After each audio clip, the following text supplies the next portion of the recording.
भगवान से डरो मामी। किसी भी अनाथ के साथ अगर आप इतना जुल्म करेंगी तो ये भगवान को भी पसंद नहीं आएगा। मैं तड़प कर उनसे कह रही थी। तभी उन्होंने अगले ही पल गुस्से में आकर मेरे ऊपर उबलती हुई चाय फेंक दी। मेरा आधा चेहरा जल गया। मैं दर्द में तड़पती हुई बुरी तरह से चीखने लगी। मेरे मुंह से सिर्फ हे भगवान मुझे बचा ले यही निकल रहा था। मामी ने मुझे कमरे में बंद कर दिया। जब रात को मामा मुझे खाना खिलाने के लिए दरवाज़ा खोलकर अंदर आई तो मैंने तड़प कर उनसे कहा कि जब तक भगवान मुझे इंसाफ नहीं देगा मैं खाना बिल्कुल नहीं खाऊंगी। लेकिन फिर उसी रात कहर टूटा जब मेरी मामी। वो रात बहुत ही मुश्किल से कटी। भगवान का नाम लेते हुए जैसे तैसे सुबह का सूरज निकला। मैं नहा धोकर पूजा पाठ करने लगी। मेरा दिल बुरी तरह से खौफ का शिकार था। सुबह जब तक उजाला नहीं हुआ तब तक मैं बिस्तर पर ही पड़ी रही थी। लेकिन मेरी मामी का ये हुक्म था कि सुबह का उजाला चारों तरफ फैलने से पहले ही मुझे उठना होगा और घर के सारे काम निपटाने होंगे। लेकिन आज मुझे इतनी तेज बुखार था कि उसकी शिद्दत की वजह से बहुत कमजोरी लग रही थी और मेरा दिल नहीं कर रहा था कि मैं उठकर घर का काम करूं। मेरा पूरा बदन दर्द से चूर चूर हो रहा था। यहाँ तक कि जब मेरे कमरे का दरवाज़ा बजा तब भी मुझ में हिम्मत नहीं थी। मैंने बड़ी ही बेरुखी से घड़ी की तरफ देखा तो वो 8 बजे दिखा रही थी। जैसे तैसे उठकर मैंने दरवाज़ा खोला।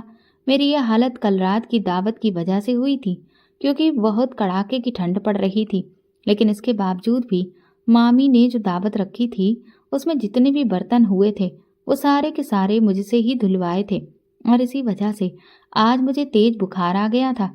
मुझ में इतनी ताकत भी नहीं बची थी कि मैं अपने कमरे का दरवाज़ा खुद से खोल पाती।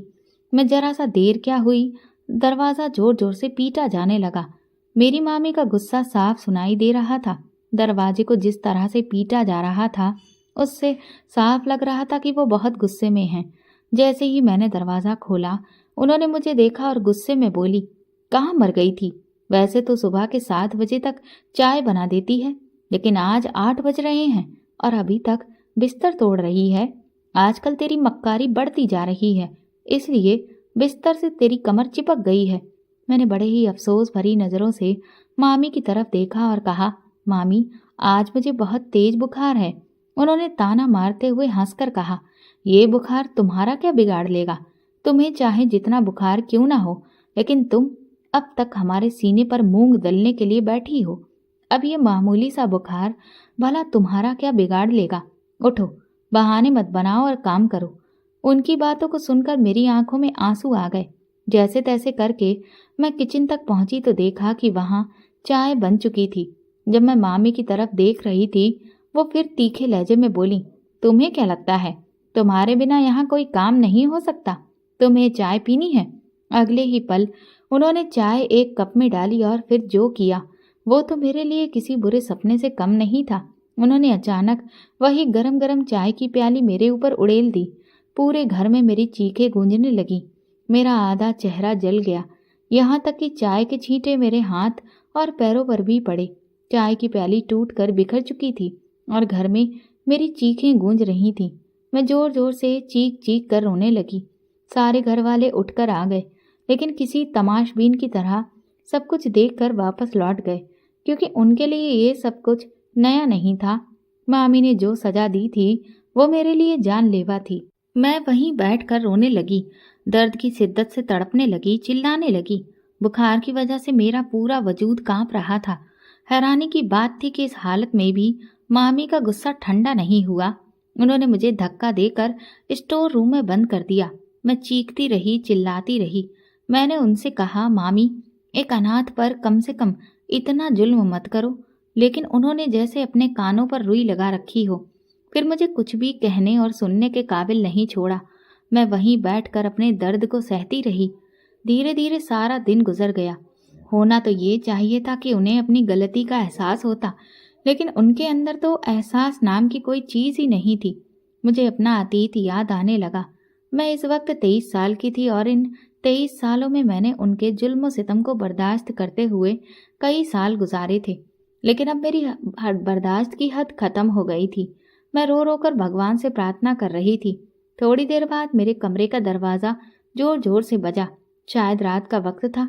मैं रो रही थी और भगवान से प्रार्थना कर रही थी कि मेरी मामी को उनके जुल्म का अंजाम मिले, क्योंकि अब मेरी सहने की ताकत खत्म हो गई थी। जैसे ही मैंने दरवाज़ा खोला, सामने मामा खड़े थे। मैं उन्हें देखकर फूट फूट कर रोने लगी और मैंने उन्हें सब कुछ बताया, लेकिन उन्होंने एक शब्द भी अपनी पत्नी को नहीं कहा। उन्होंने आगे बढ़कर अपने हाथ में मौजूद प्लेट में रखा खाना मुझे दिया और कहा, मैं अब उस वक्त तक खाना नहीं खाऊंगी जब तक भगवान इंसाफ नहीं करेगा। तुम्हारे साथ तो हमदर्दी करना ही बेकार है। अपनी पत्नी से मैं लड़ झगड़ कर तुम्हें खाना देने आया हूँ। इसका मतलब ये नहीं कि मेरे अंदर इंसानियत नहीं है, लेकिन तुम्हारे अंदर की अकड़ कब खत्म होगी। मैं सोचने लगी कि मामा किस अकड़ की बात कर रहे हैं, वो अकड़ जो मेरे अंदर है ही नहीं। थोड़ी देर गुजरी थी कि अचानक बंद कमरे के बाहर काफी तेज आवाजें सुनाई दी। मैं हैरान रह गई, लेकिन बाहर नहीं जा सकती थी। उन चीखों को सुनकर मुझे लगने लगा कि शायद मेरी प्रार्थना भगवान ने सुन ली है। तभी अचानक किसी ने दौड़कर दरवाजा खोला और मुझे बाहर निकाला। सामने जो मंजर था वो मैं बयां करने के काबिल नहीं थी। उसके बारे में तो मैंने कभी सपने में भी नहीं सोचा था। इसके बाद मुझे भगवान के इंसाफ पर यकीन हो गया।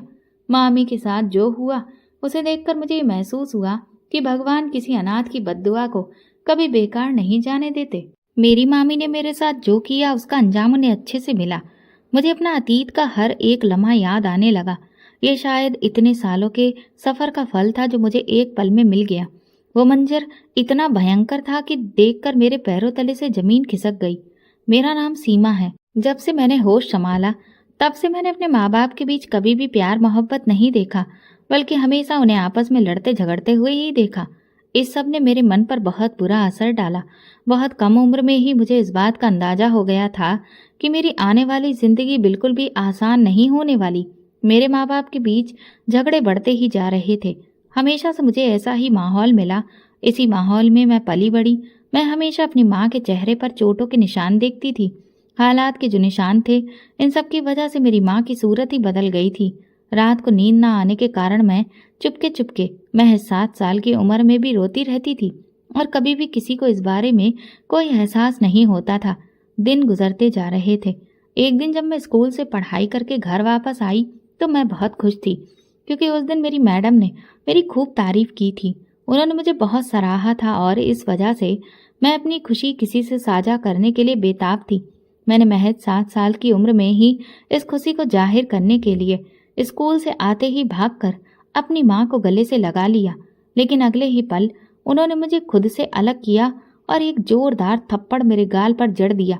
इस वाक्य ने मेरे मन पर बहुत बुरा असर डाला। उसी वक्त मेरे पिताजी सामने खड़े थे। उनके हाथ में एक बेल्ट था और फिर उसी दिन उन्होंने मेरी आंखों के सामने मेरी माँ को बहुत पीटा, इतना ज्यादा कि वो लहूलुहान हो गई। मैं लगातार रोती रही, चिल्लाती रही और डरती रही। खौफजदा होकर मैंने अपने पापा को रोकने की कोशिश की तो उन्होंने मुझे बिना देखे ही बेल्ट से मार दिया और मैं नीचे गिर गई। मैं भी काफी जख्मी हो गई। यही वो पल था जब मेरी माँ ने अपनी जिंदगी से जुड़ा सबसे बड़ा फैसला लिया। उन्होंने पिताजी से कहा कि अब वो उन्हें तलाक दे देंगी। मैंने पापा की तरफ देखा तो वो भी हद से ज्यादा गुस्से में थे। उन्होंने भी तुरंत ही माँ को तलाक देने का फैसला कर लिया। अगले ही पल मेरे पापा ने हमें घर से बाहर निकाल दिया। ये सब देखकर मैं बहुत ज्यादा डर गई। मैं रोती हुई निगाहों से अपने पापा की तरफ देखती रही, लेकिन उन्होंने मुझ पर कोई ध्यान नहीं दिया और हमारे मुंह पर दरवाजा बंद कर दिया। दरवाजा बंद होते ही मुझे ऐसा लगा जैसे मेरी जिंदगी ही खत्म हो गई हो। उस वक्त मेरी माँ मुझे लेकर अपने भाई के घर आ गई और तभी से हमारी जिंदगी पूरी तरह बदल गई। मामा मामी का घर ही अब हमारा ठिकाना बन गया। जब मामी ने हमें देखा तो वे हमारी हालत देखकर सब कुछ समझ गईं। उन्होंने माँ से पूछा, क्या हुआ, आज फिर मार खाकर आई हो? 2 दिन बाद तुम यहाँ से चली जाओगी ना?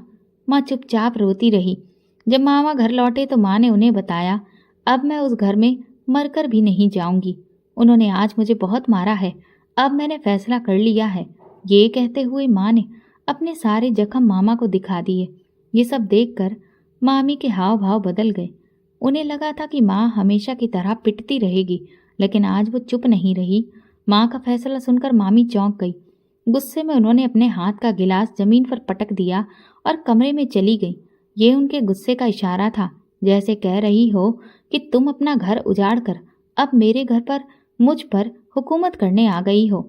मामा ने उस वक्त मामी की बात को अनदेखा किया और माँ को सहारा दिया। उन्होंने कहा, तुमने बिल्कुल सही फैसला किया है। मामा की हमदर्दी उस वक्त तो काम आ गई, लेकिन इसके बाद माँ उनके घर की गुलाम बनकर रह गई। माँ ने नौकरी शुरू कर दी और मैं उनके रहमो करम पर निर्भर हो गई। पिताजी अच्छी आमदनी करते थे और मैं जिस स्कूल में पढ़ती थी उसकी फीस बहुत ज़्यादा थी। माँ ने कोशिश की कि मुझे उसी स्कूल में बनाए रखें, लेकिन मामी के लगातार तानों के कारण उन्होंने मुझे मजबूरी में स्कूल से निकाल लिया। फिर जिंदगी बदलने लगी, मैं घर पर ही रहने लगी। माँ ने कोशिश की कि किसी और स्कूल में मेरा दाखिला करवा दे, लेकिन हर बार मामी आड़े आ जाती। वो कहती, अगर इसका खर्चा तुम उठाओ तो ही पढ़ाओ, हम इसलिए नहीं कमाते कि सब तुम पर ही खर्च हो। माँ खामोश हो जाती। उनकी नौकरी की तनख्वाह इतनी नहीं थी कि सारे खर्च उठा सकें। माँ के नौकरी करने के बावजूद मैं मजबूर थी और दूसरों के रहमो करम पर जी रही थी। धीरे धीरे दिन बीतते गए। मामा ने माँ के लिए दूसरा रिश्ता ढूंढना शुरू कर दिया। जब उन्होंने ये बात माँ को बताई तो माँ ने साफ मना कर दिया। उसी दिन मामी हमारे कमरे में आई।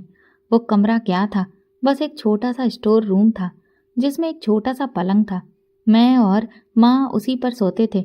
मैं अब लगभग 8 साल की हो गई थी और स्कूल की शक्ल भी भूल चुकी थी। मेरा अब तक का सबसे प्यारा दिन वही था जब मैडम ने मेरी तारीफ की थी। मैं उस दिन को फिर से उम्मीद करने लगी, लेकिन शायद मेरी माँ बहुत मजबूर थी। मामी ने माँ से कहा, तुमने रिश्ते से इनकार क्यों किया? भले ही वो आदमी 50 साल का है और उसके 2 बेटे हैं, लेकिन वो तुम्हें और तुम्हारी बेटी को पाल लेगा। क्या तुम सारी उम्र हमारे ही सीने पर मूंग दलती रहोगी? कहते हुए उन्होंने मुझे भी बहुत बुरी तरह झंझोड़ा, क्योंकि मैं बार बार माँ से लिपट कर मामी को बात करने से रोक रही थी। उन्होंने मुझे थप्पड़ भी मार दिया। ये मेरा दूसरा थप्पड़ था। पहला थप्पड़ तो मुझे पापा से मिला था, जो आज तक मैं नहीं भूली हूँ। बस उसी दिन से मामी का डर मेरे दिल में बैठ गया, वरना मैं उन्हें एक अच्छी इंसान समझती थी। लेकिन जब उन्होंने भी मेरी माँ से उस तरह लड़ाई की तो उनकी तस्वीर भी मेरे पिता जैसी ही हो गई, क्योंकि वो भी मेरी माँ से इसी तरह से झगड़ा करते थे। मैंने दिल से सोचना शुरू कर दिया कि वो औरत भी मेरे पिताजी की तरह ही अपनी बातों के तीर से मेरी माँ को लहूलुहान करती रहेगी। ये मेरे लिए हरगिज भी भरोसे के काबिल नहीं था। फिर वो हुआ जो मैंने कभी सोचा भी नहीं था। मेरी माँ ने इन सब बातों की हद से ज़्यादा टेंशन ले ली। उस वक्त उनकी उम्र काफ़ी कम थी। उनकी शादी ही 18 साल की उम्र में हो गई थी और तलाक भी इतनी जल्दी हो गया था। इतने कम समय में मेरी माँ ने जिंदगी के अलग अलग रंगों के कई अनुभव कर लिए थे, और फिर वो हुआ जिसके बारे में मैं सपने में भी नहीं सोच सकती थी। मैं 8 साल की हो चुकी थी। बार बार मामी के तानों ने मेरी माँ को जिंदगी से बेजार कर दिया, और फिर उन्होंने मुझे एक चिट्ठी लिखी जिसमें उन्होंने मुझसे माफ़ी मांगी।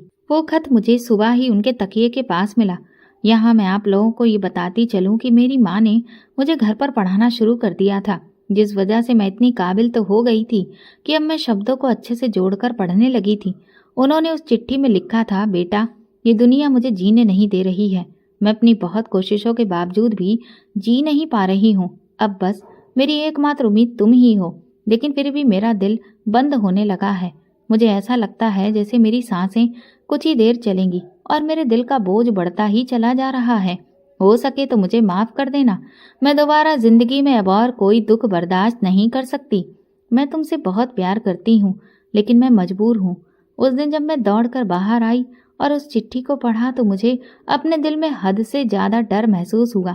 मेरा दिल बुरी तरह से घबरा रहा था। बाहर का नज़ारा बहुत ही भयानक था, क्योंकि बीच आंगन में मेरी माँ बेसुध पड़ी थी। मेरी मामी जोर जोर से चिल्लाकर रोने का नाटक करने लगी। मेरे मामा भी रो रहे थे और मामा के बच्चों की आंखों में भी आंसू थे। मैं जैसे ही भागकर वहां पहुंची तो देखा कि मेरी माँ की सांसें नहीं चल रही थी। मामी ने आगे बढ़कर मुझे अपने गले से लगा लिया और मुझसे कहने लगी, तुम आज से अनाथ हो गई। जैसे ही मैंने ये सुना, मुझे ऐसा लगा कि जैसे मेरी सांसें रुक गई हों। 8 साल की उम्र तक मेरा जहन काफ़ी हद तक बड़ा हो चुका था। मैं जोर जोर से रोने लगी। वहाँ मौजूद तमाम लोग मुझे दिलासा देने लगे, लेकिन मुझे उन लोगों से नफरत हो गई। वे कैसे लोग थे जो मेरी माँ को इस अंजाम तक पहुंचाने के बाद मुझ पर हमदर्दी जता रहे थे। उसी दिन से मैंने तय कर लिया कि यही लोग मेरे दुश्मन हैं। इन्हीं की वजह से मेरी माँ मुझे इस दुनिया में अकेला छोड़कर चली गई है। लेकिन मुझे इस बात का अंदाजा नहीं था कि ये तो बस मेरी सबसे बदतर जिंदगी की शुरुआत थी। इसके बाद मुझे जो कुछ भी सहना था वो नाकाबिले बर्दाश्त था। ये तो मेरी हिम्मत थी जो मैंने इसके बाद भी मामी के कई जुल्म सहे। मुझे नहीं पता था कि मामी अब एक क्रूर औरत बन जाएगी और मेरी जिंदगी पूरी तरह से तबाह हो जाएगी। मेरी माँ के देहांत को सिर्फ 3 दिन ही गुजरे थे, लेकिन मामी के हाव भाव पूरी तरह से बदल चुके थे। लोगों के सामने वो प्यार जताकर मुझसे हमदर्दी करती थी, लेकिन उनकी असलियत मुझे 3 दिन के भीतर ही समझ आ गई थी। उन्होंने तड़के सुबह सुबह मुझे कमरे में आकर उठाया और कहने लगी, चल उठ, क्या सारा दिन पलक तोड़ेगी? तेरी माँ तो अब इस दुनिया से चली गई है और जाते जाते हमारे माथे पर अपनी जान लेने का कलंक लगा गई है। लोग तरह तरह की बातें कर रहे हैं कि जरूर इसके भाई भाभी ने उसे ठीक से नहीं रखा होगा, इसीलिए उसने ऐसा कदम उठाया। सब लोग तुझ पर तरस खा रहे हैं, जबकि तू तरस खाने के लायक बिल्कुल भी नहीं है। इन सारी बातों को समझने के लायक मैं नहीं थी, इसलिए बस रोने लगी। लेकिन फिर भी मामी को मुझ पर जरा सा भी रहम नहीं आया। उन्होंने कड़कड़ाती ठंड में मुझे सुबह सुबह ही उठाकर रसोई में खड़ा कर दिया और कहने लगी कि अब ये पूरा किचन मुझे साफ करना है। मुझे घर के काम करना नहीं आता था, इसलिए जब मैंने बर्तन धोने शुरू किए तो कांच के कई बर्तन टूट गए। ये देखकर मामी का गुस्सा 7वें आसमान पर पहुंच गया। उस रात उन्होंने मुझे लकड़ी के डंडे से बहुत मारा और मैं वहीं रोते रोते आंगन में सो गई। अपनी माँ को याद करते करते मेरी आंख लग गई। उस वक्त मैंने सपना देखा कि मेरी माँ खूब हंस रही है, मेरे साथ खेल रही है और मुझे अपने पास बुला रही है। लेकिन जैसे ही मैं उनकी तरफ बढ़ती हूँ, हमारे बीच में एक दीवार बन जाती है। तभी अचानक मेरी आंख खुल जाती है। मैं सोचने लगी कि ये सपना कैसा था। सच कहूँ तो ये सपना ऐसा था जिसे मैं चाहकर भी खत्म नहीं होने देना चाहती थी, क्योंकि मैंने अपनी माँ को पहली बार मुस्कुराते हुए देखा था और मैं चाहती थी कि वो मुस्कान कभी खत्म ना हो। लेकिन फिर मामी की तेज आवाज ने मेरी आंखें खोल दी। शायद वो रात का कोई आखिरी पहर था। मैं हद से ज्यादा घबरा गई थी, इसलिए तुरंत दौड़कर मामी के कमरे की तरफ जाने लगी। मुझे नहीं पता था कि वो तो इस वक्त एक क्रूर औरत बनी बैठी हैं और मुझे दुख और तकलीफ देने के लिए किसी भी हद तक जा सकती हैं। मैं जैसे ही आगे बढ़ी तो मुझे उनकी बातें करने की आवाज सुनाई दी। वो आवाज उनके कमरे से नहीं, बल्कि उनके कमरे के बगल में मौजूद गैलरी से आ रही थी। मैं जब उस तरफ झांकने लगी तो देखा कि वो किसी को पैसे दे रही थी और कह रही थी, तुम अपना मुंह बंद रखना, क्योंकि ये सब कुछ हमने आपस में मिल बांट कर तय किया है। किसी को कुछ भी मत बताना, ये तुम्हारा मुआवजा है। मेरा छोटा सा मन ये सब कुछ भला कहाँ समझ सकता था, लेकिन मैंने जो कुछ सुना उससे मेरे छोटे से मन ने पूरी तरह से आत्मसात कर लिया था, जो कि अब छोटा नहीं रहा था, अब वो काफी हद तक बड़ा हो चुका था। जुल्म के साथ साथ वो इस बात का भी आदी हो चुका था कि जालिम कौन है। मामी ने उस दिन उस आदमी को पैसे देकर वहां से रवाना कर दिया और कहा कि मैंने इसका पूरा इंतजाम कर दिया है। सबको लगा कि उसने अपनी जान खुद ही ले ली है, जबकि किसी को इस बात का अंदाजा भी नहीं हुआ कि उसे तो खाने में जहर दिया गया था। ये सब सुनते ही मेरे पैरों तले से जमीन खिसक गई और मेरी चीख निकल गई। मामी ने मेरी चीख सुन ली, उनके हाथ पैर ठंडे पड़ने लगे। लेकिन अगले ही पल जैसे ही उन्होंने देखा कि ये सारी बातें मैंने वहीं खड़े होकर सुनी हैं और ये चीख भी मेरी ही थी, तो उन्होंने तुरंत मुझे अपनी क्रूरता का निशाना बना डाला। इस बार तो उन्होंने हद ही कर दी थी। उन्होंने मुझे स्टोर रूम में बंद कर दिया, वही स्टोर रूम जिससे वो मुझे हमेशा डराया करती थी कि वहां ढेर सारे चूहे और छिपकलियां रहती हैं। कहती थी, अगर तुम मेरी बात नहीं मानोगी और मुझे परेशान करोगी तो मैं तुम्हें इसी स्टोर रूम में बंद कर दूंगी। आज खुद को चूहों और छिपकलियों के बीच देखकर भी मैं नहीं रोई, क्योंकि जो हकीकत मुझे पता चली थी वो इतनी भयानक थी कि अगर मैं मामा को बता देती तो मामी का घर पूरी तरह से बिखर जाता और फिर वो खुद पर कैसे इतना फक्र करती। मैं डर के मारे बिल्कुल चुप हो गई थी। मामी की क्रूरता ने मेरी सोचने समझने की क्षमता खत्म कर दी थी।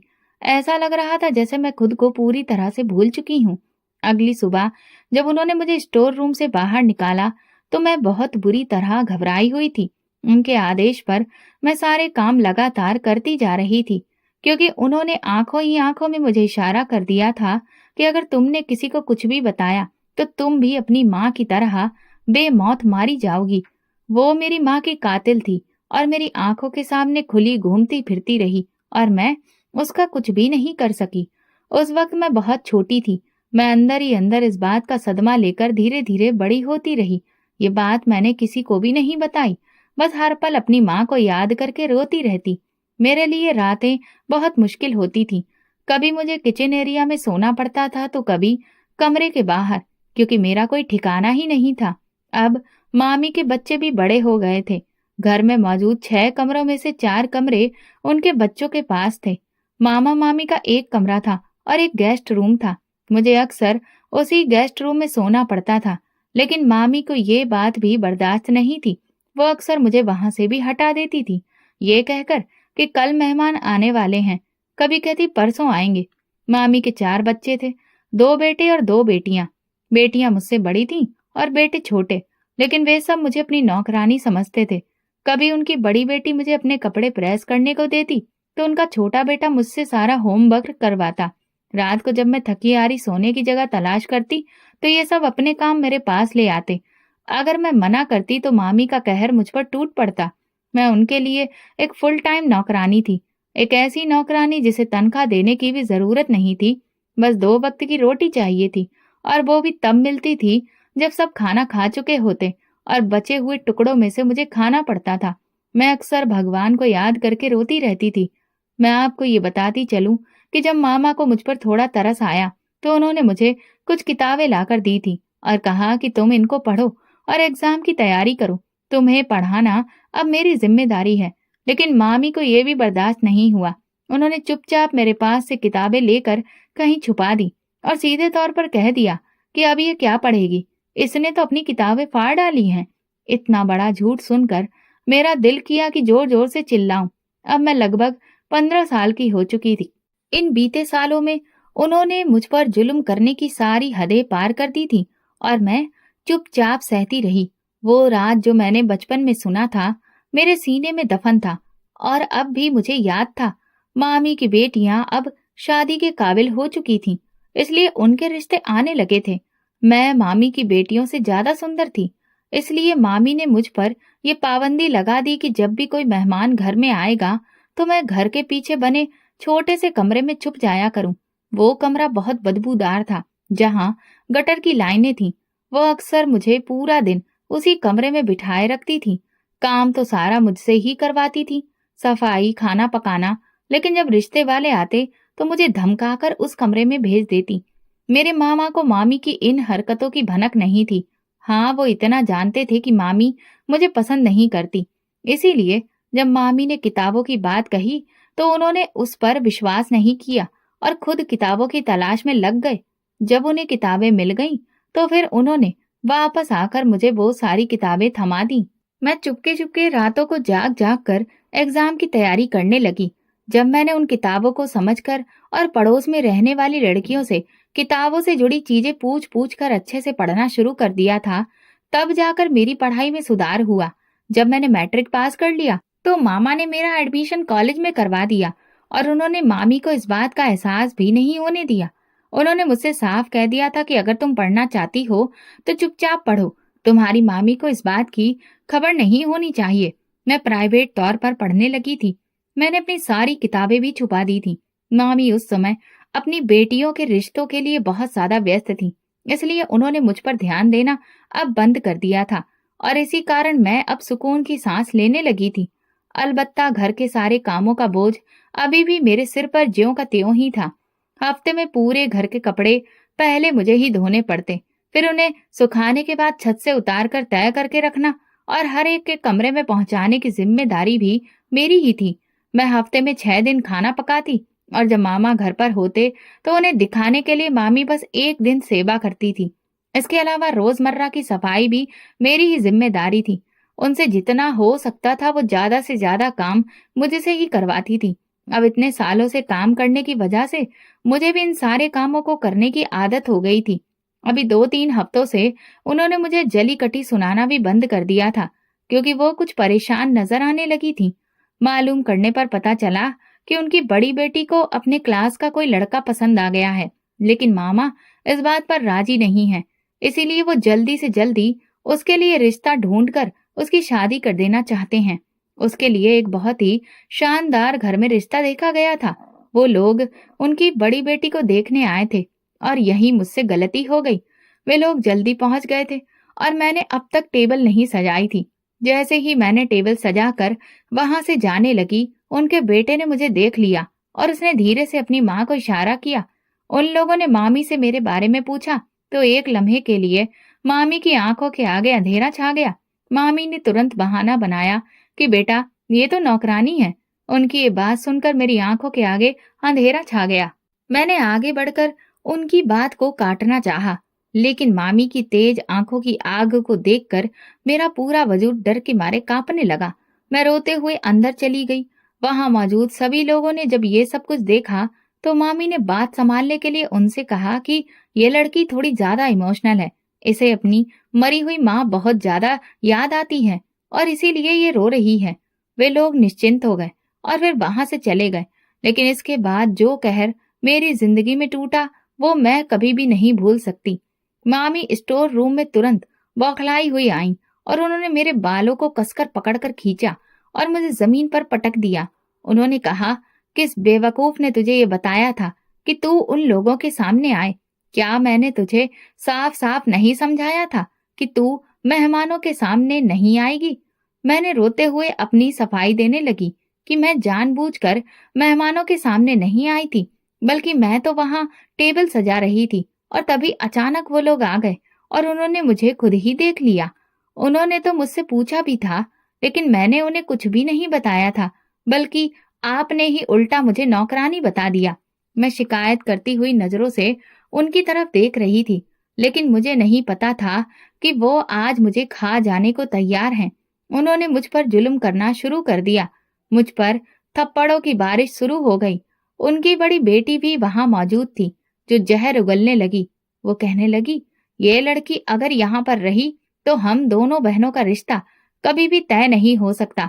शक्ल सूरत थोड़ी ज्यादा बेहतर मिल गई है इसे, तो अब इसे इसका हिसाब देना होगा। मामी ने उसे उस वक्त कुछ भी नहीं कहा।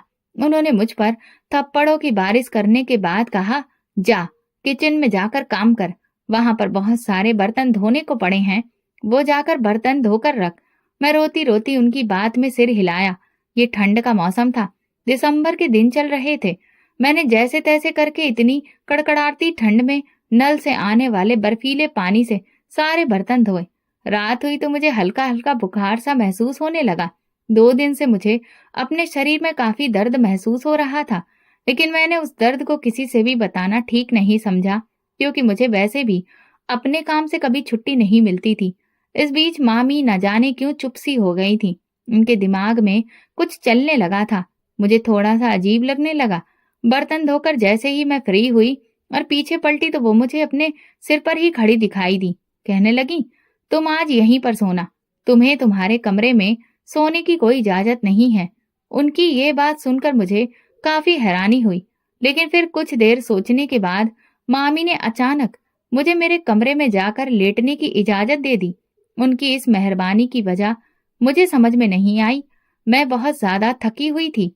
सारा दिन मैंने काम किया, मेहमानों के लिए खाना तैयार किया और अब उन लोगों के जाने के बाद भी किचन का सारा फैला काम मैंने ही समेटा।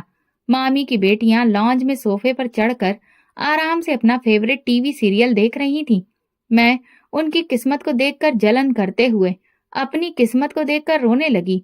कभी कभी मैं अपनी माँ से इस बात की शिकायत करती कि आप मुझे इस दुनिया में छोड़कर इतनी जल्दी क्यों चली गई, मुझे अकेला इस नर्क में धकेल कर चली गई।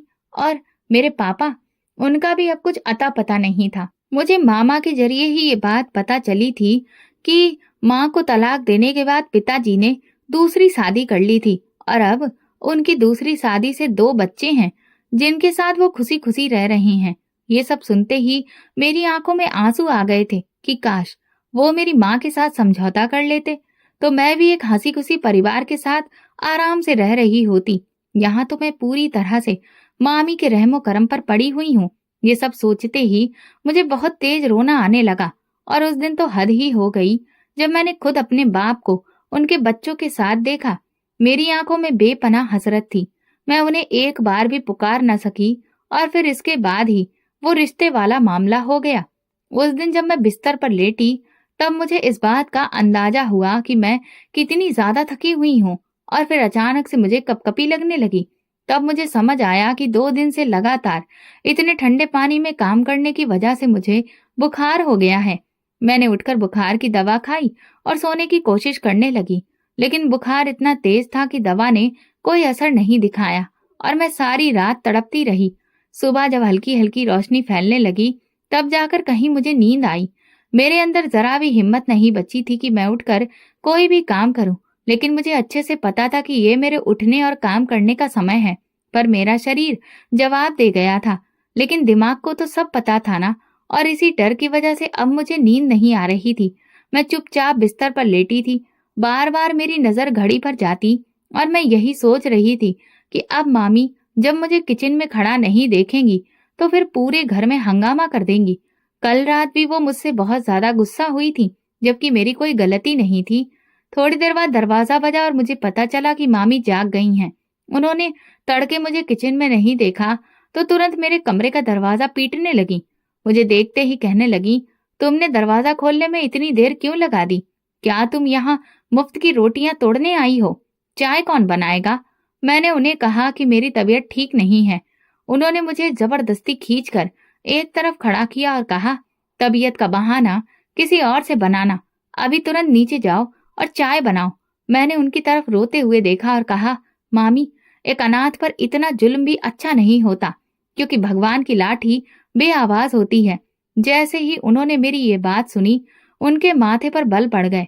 मैंने उन्हें पहली बार मुंह खोलकर जवाब दिया था, और वो भी इसलिए क्योंकि मेरी तकलीफ हद से ज्यादा हो चुकी थी और अब मैं ये बर्दाश्त नहीं कर पा रही थी। लेकिन मैं उनके मंसूबों को नहीं समझ पाई। मैं जैसे ही नीचे गई और चाय बनाने लगी तो उन्होंने फौरन मेरे लिए 1 कप चाय भर दी और कहने लगी, तुम्हारी तबीयत ठीक नहीं है ना, ये लो चाय पियो। और फिर अगले ही लम्हे उन्होंने जुल्म की सारी हदें पार कर दी। उन्होंने वो गरम गरम चाय मेरे चेहरे पर फेंक दी। मैं रोने लगी, चिल्लाने लगी। पूरा घर मेरी चीखों से गूंज उठा। उनकी बेटी के लिए जो रिश्ता आया था, उन लोगों ने मुझे पसंद कर लिया था। इसी जलन में उन्होंने मेरे चेहरे को जलाने का घिनौना प्लान बनाया। मैं दर्द की तेजी से बिलबिला रही थी, लेकिन मुझे राहत देने के बजाय उन्होंने मुझे स्टोर रूम में बंद कर दिया। मैं वहां पूरी रात तड़पती रही। रात के शायद 11 बजे होंगे जब दरवाजा खुला और मैंने सामने मामा को देखा, जो शर्मिंदा लग रहे थे। उन्होंने मेरे सामने खाना रखा। मैंने मुंह फेर लिया और कहा, मैं तब तक खाना नहीं खाऊंगी जब तक भगवान मुझे इंसाफ नहीं दिलवाएंगे। अब मैं आपके लिए दिल से कोई दुआ नहीं कर सकती। मेरे लिए मामी के लिए सिर्फ बद्दुआ है। उन्होंने मेरी बात सुनी और गुस्से में खाना वापस ले गए। अभी वो कमरे से गए ही थे कि तभी मुझे अचानक बाहर से चीखने की आवाज आई। दरवाजा बंद था, इसलिए मैं बाहर नहीं जा सकती थी, लेकिन तभी किसी ने मेरा दरवाजा खोल दिया और बाहर आने का इशारा किया। वो मामी का सबसे छोटा बेटा था। वो मुझसे कहने लगा, मेरी माँ को माफ कर दो, उनकी हालत बहुत खराब है। मैं जैसे ही बाहर दौड़ी तो देखा कि मामी पूरी तरह झुलस चुकी थी। उनका चेहरा और शरीर भयानक रूप में बदल चुका था। वो बुरी तरह से रो रही थी, चिल्ला रही थी, कभी अपने पति से माफी मांगती तो कभी दर्द से तड़पती। मामा उन्हें अस्पताल ले जाने की कोशिश कर रहे थे, लेकिन मामी ने मेरा इंतजार किया। जैसे ही मैं उनके सामने पहुंची, वो मुझसे हाथ जोड़कर माफी मांगने लगी और बोली, मुझे माफ कर दो, मेरी हालत देखो, मैं मरने के करीब हूँ।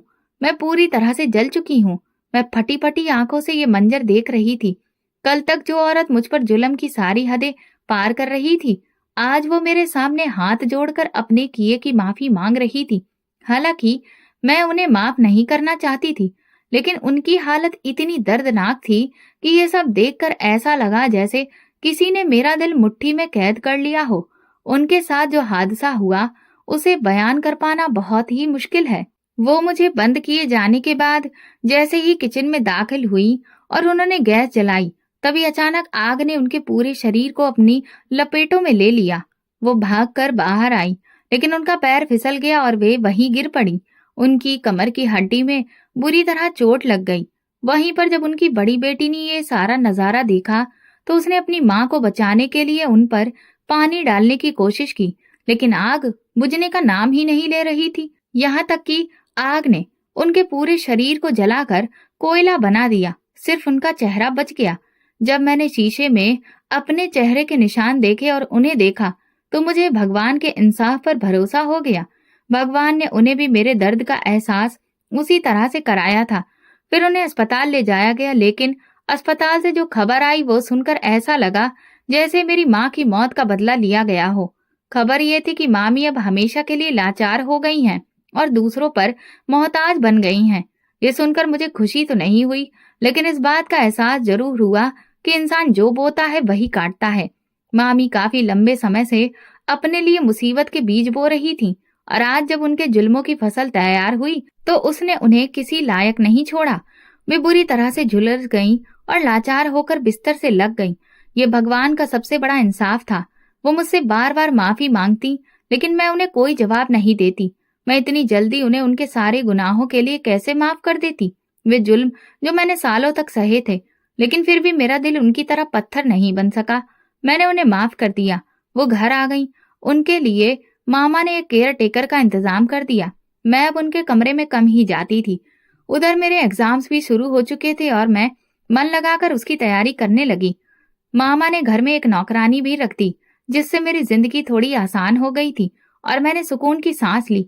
जो कुछ भी मामी ने मेरी माँ के साथ किया था, उससे बढ़कर उन्हें सजा मिल गई थी। मेरी माँ तो इस दुनिया से विदा होकर कहीं न कहीं सुकून की जिंदगी गुजार रही होगी, लेकिन अब मामी का क्या होगा? उन्होंने इस दुनिया में रहकर जिल्लत और रुसवाई को गले लगाया था। एक अनाथ पर जुल्म करके उन्होंने अपने गुनाहों की फहरिस्त इतनी लंबी कर ली थी कि भगवान को भी उन पर तरस नहीं आया। अब वे एक लाचार जिंदगी जीने पर मजबूर हैं। जब भी मैं उनके कमरे के पास से गुजरती हूँ तो उनकी रोने चिल्लाने की आवाजें सुनाई देती हैं। ऐसे समय में उनकी सगी औलादें भी उन्हें छोड़ चुकी हैं। मामा अब दूसरी शादी के बारे में गंभीरता से सोच रहे हैं। मुझे ना तो इन बातों में कोई खुशी है और ना ही कोई दुख। मैं तो बस भगवान के इंसाफ को देख रही हूँ। मेरी जिंदगी में अब सुकून आ गया है, क्योंकि मेरी जिंदगी को दुखों से भरने वाली अब खुद बिस्तर से लग गई है। मामी अब अपने कर्मों की सजा भुगत रही हैं। मैं पढ़ लिख कर अब एक अच्छी नौकरी कर रही हूँ। मामा ने मेरे लिए एक बहुत ही अच्छा रिश्ता देखा है। उस रिश्ते को देखकर मुझे ये उम्मीद है कि मेरी आगे की जिंदगी बेहतर गुजरेगी। मैंने इतने साल जिस नरक में रहकर गुजारे हैं, अब उसके दरवाजे बंद होने वाले हैं। मेरे होने वाले पति बहुत चाहते हैं मुझे और एक नेक दिल इंसान है। उनकी नजर में किसी को सुकून देना ही जीवन का सबसे बड़ा मकसद है। मैं एक ऐसे बेहतरीन इंसान के साथ अपनी जिंदगी आगे बढ़ाने के लिए बेसब्री से इंतजार कर रही हूँ। उनका जो जमीर मैंने अब तक देखा है, उससे मुझे उम्मीद है कि मेरी जिंदगी में अब सिर्फ खुशियां ही खुशियां होंगी। दूसरी ओर मामी अब सिर्फ दूसरों पर बोझ बनकर रह गई हैं। उनके अपने सगे संबंधी भी अब उनकी ओर नहीं देखते। उनकी दुनिया अब एक कमरे तक सीमित रह गई है।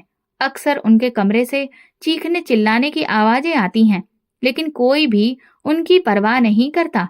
जो कुछ भी वे अब तक करती आई थीं, उसका अंजाम ही आज वे भुगत रही हैं। दोस्तों, अगर आपको हमारी कहानी पसंद आई हो तो कमेंट करके जरूर बताएं। वीडियो को लाइक करें और ज्यादा से ज्यादा शेयर करें। अगर आप चैनल पर नए हैं तो सब्सक्राइब जरूर करें और नोटिफिकेशन बेल दबाएं ताकि अगली अपडेट सबसे पहले आपको मिले। धन्यवाद।